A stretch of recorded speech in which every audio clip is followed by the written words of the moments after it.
విజయనగరం జిల్లా బొండపల్లి మండలం కొండకిండాం గ్రామంలో గురువారం రాత్రి 10 గంటలకు పెద్దమజ్జి నాయుడు బాబును అతని కుమారుడు గణేష్ ఆస్తి వివాదంలో హత్య చేశాడు.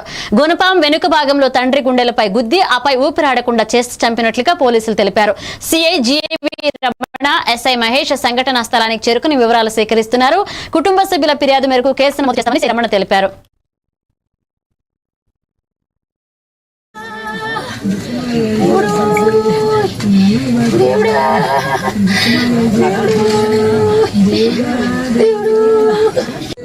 అనుకోని తీర్లు పెట్టేస్తాను, తీర్లు పెట్టేస్తాను.